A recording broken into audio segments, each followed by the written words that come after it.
Assalamualaikum warahmatullahi wabarakatuh. Perkenalkan, nama saya Devi Febriana dengan NIM C1CN01928. Saya salah satu mahasiswa Prodi Akuntansi Fakultas Ekonomi dan Bisnis Universitas Jambi.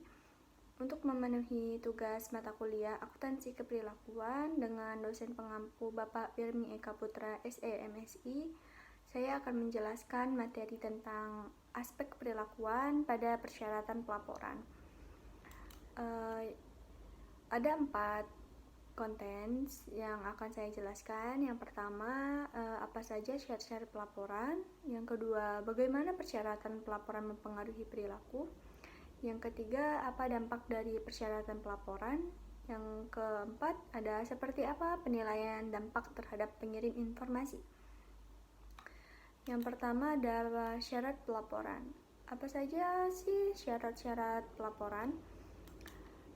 Dunia saat ini penuh dengan persyaratan untuk melaporkan informasi kepada orang lain tentang siapa atau apa kita ini, bagaimana kita menjalankan hidup kita, bagaimana kita mengerjakan pekerjaan kita, bagaimana keadaan dari orang dan benda, untuk mana kita bertanggung jawab, dan seterusnya. Hal ini pada umumnya disebut sebagai persyaratan pelaporan, meskipun beberapa di antaranya mungkin tidak dapat dipaksakan. Informasi yang dilaporkan adalah bagian yang penting dari proses pengolahan dan pengendalian organisasi. Tanpa informasi, manajer, kreditor, dan pemilik tidak dapat mengatakan apakah segala sesuatu berjalan sesuai dengan rencana atau apakah tindakan korektif diperlukan. Persyaratan pelaporan dikenakan dan dipaksakan oleh beraneka ragam orang dan organisasi dengan cara yang beraneka ragam pula. Selanjutnya ada pengaruh. Bagaimana sih persyaratan pelaporan yang mempengaruhi perilaku?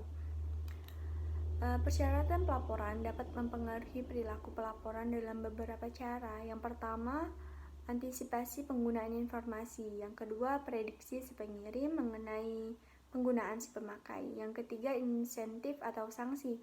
Yang keempat, penentuan waktu. Yang kelima, strategi respon iteratif.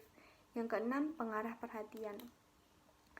Di sini saya akan membahas yang pertama, antisipasi penggunaan informasi. Pengirim menggunakan persyaratan pelaporan itu sendiri bersama-sama dengan informasi lainnya untuk mengantisipasi bersama penerima akan bereaksi terhadap informasi yang dilaporkan. Selanjutnya, prediksi si pengirim mengenai penggunaan si pemakai.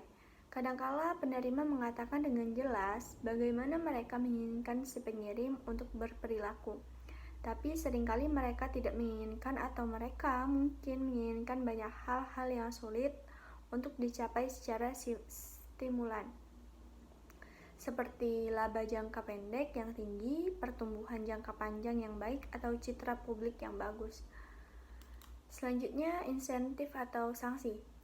Kekuatan dan sifat dari kekuasaan penerima terhadap pengirim adalah penentu yang penting mengenai seberapa besar kemungkinan bahwa si pengirim akan mengubah perilakunya. Selanjutnya ada penentuan waktu. Waktu adalah faktor penting dalam menentukan apakah persyaratan pelaporan akan menyebabkan perubahan dalam perilaku pengirim atau tidak. Supaya pelaporan persyaratan dapat menyebabkan pengirim mengubah perilakunya, ia harus mengetahui persyaratan pelaporan tersebut sebelum bertindak. Selanjutnya, strategi respon iteratif. Ketika suatu persyaratan pelaporan baru dikenakan, strategi yang paling murah adalah untuk terus berperilaku seperti biasa, melaporkan sejujurnya perilaku tersebut, dan menunggu respon dari penerima. Selanjutnya ada pengarah perhatian. Dampak mengarahkan perhatian dapat dianggap sebagai dampak dari pencatatan dan bukannya dampak dari pelaporan. Informasi karena dampak tersebut timbul dari kepentingan pengirim itu sendiri dan tidak bergantung pada informasi yang dilaporkan kepada siapapun. Selanjutnya, dampak. Apakah dampak dari persyaratan pelaporan? Dampak dari persyaratan pelaporan dalam ada beberapa bidang dalam akuntansi. Yang pertama ada akuntansi keuangan, yang kedua akuntansi perpajakan, yang ketiga akuntansi sosial, dan yang keempat akuntansi manajemen. Saya akan bahas yang pertama, akuntansi keuangan. Badan-badan yang berwenang dalam akuntansi keuangan di Amerika Serikat termasuk Securities Exchange Commission atau SEC, Financial Accounting Standard Board atau FASB, dan Financial Executive Research Foundation atau FERF telah mengakui dampak potensial yang dimiliki oleh persyaratan pelaporan terhadap perilaku korporat. Selanjutnya ada akuntansi perpajakan. Akuntansi perpajakan keperilakuan merupakan bidang yang relatif masih belum dieksplorasi, tetapi bidang tersebut tentu saja merupakan bidang yang sensitif dalam kaitannya dengan persyaratan pelaporan. Selanjutnya ada akuntansi sosial. Hanya sedikit saja yang diketahui mengenai dampak dari akuntansi sosial terhadap pengirim informasi.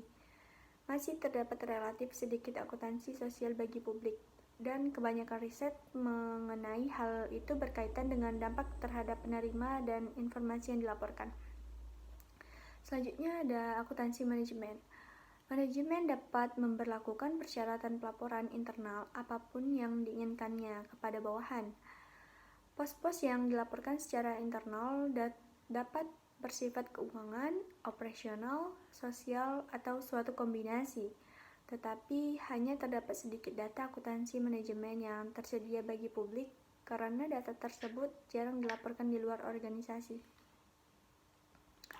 Selanjutnya ada penilaian dampak. Seperti apa sih penilaian dampak terhadap pengirim informasi? Terdapat banyak cara untuk menilai dampak dari persyaratan pelaporan terhadap pengirim informasi. Yang paling tersedia adalah pengambilan keputusan deduktif yang melibatkan pemikiran secara hati-hati mengenai bagaimana persyaratan pelaporan akan berinteraksi dengan kekuatan-kekuatan motivasional lainnya guna membentuk perilaku manajer. Metode lain adalah dengan menanyakan kepada para pelapor mengenai perilaku mereka. Cara untuk memastikan mengenai apakah persyaratan pelaporan mengubah perilaku pelaporan adalah dengan mengamati perilaku dengan dan tanpa syarat pelaporan. Tapi agar hasilnya berguna adalah penting bahwa kondisi eksperimen cukup serupa dengan kondisi alamiah di mana persyaratan pelaporan ada. Hal ini tidak selalu mudah untuk dilakukan.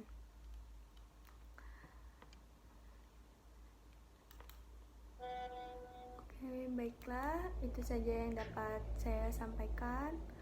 Lebih kurangnya saya mohon maaf. Dapat satu quotes dari imam besar kita, yaitu Imam Syafi'i, yaitu bila kamu tak tahan lelahnya belajar, kamu akan menanggung perihnya kebodohan. Terima kasih. Apakah dari teman-teman ingin mengajukan pertanyaan? Silahkan untuk mengajukan pertanyaan dan akan saya bantu coba untuk menjawab. Terima kasih. Wassalamualaikum warahmatullahi wabarakatuh.